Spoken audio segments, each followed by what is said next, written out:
Last 5 months. What we have seen today was the traumatic demise of Brieon Green.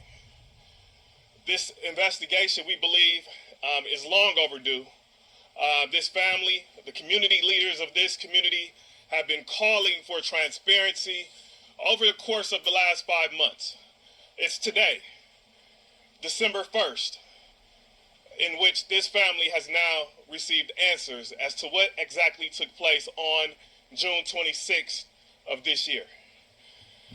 What we witnessed is Brieon Green, who suffered from mental illness, from which this department, this county jail, had knowledge of, suffered from suicidal ideation on previous occurrences in which he was in custody, completely dismissed that knowledge.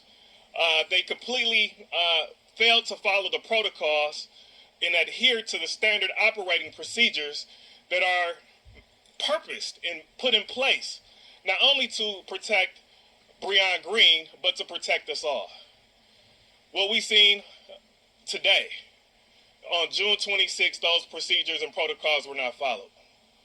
What we were able to witness was video surveillance taken from this facility, whereas Brieon Green entered into the facility, went through a booking process which we don't believe was followed adequately, and essentially 28 minutes later utilized what was supposed to be an anti-suicidal phone cord and able to take that and put that around his neck and ultimately take his life.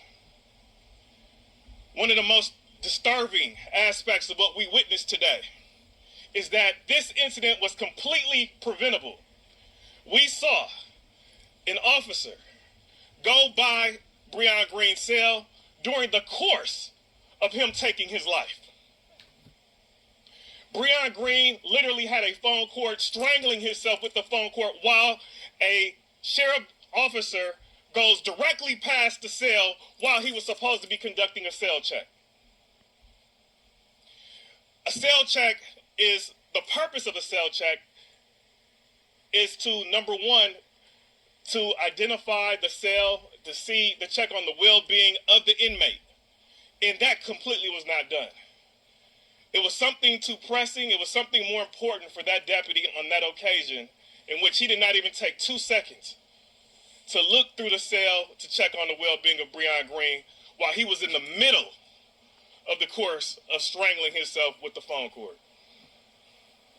What the video is going to show once it is finally released is that you will see Brieon Green's body completely dips down and shifts immediately after the deputy walks by, after he was strangling himself with the phone cord. There were so many failures that we believe that, obviously we're still conducting an investigation. We do not have the entirety of the file. We're still calling for that to be released. We anticipate being able to have access to that material within the coming weeks. But again, this is a completely traumatic situation. It is deeply disturbing.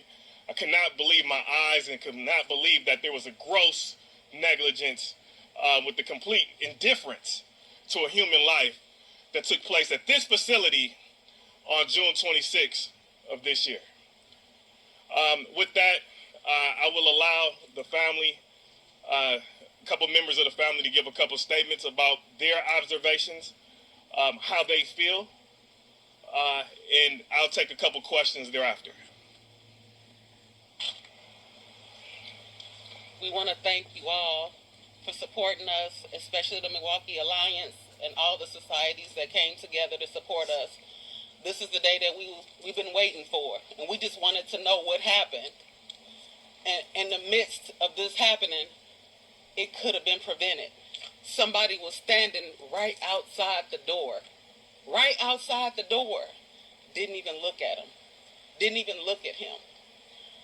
He was locked in the room while 8 other prisoners was sitting out in a common area, able to use a phone. And he was locked in the room with an inoperable phone by itself. We have to come together and change the rules, the laws that affect us. because out of all the inmates there, they all look like us. They all look like us. Jojo. No.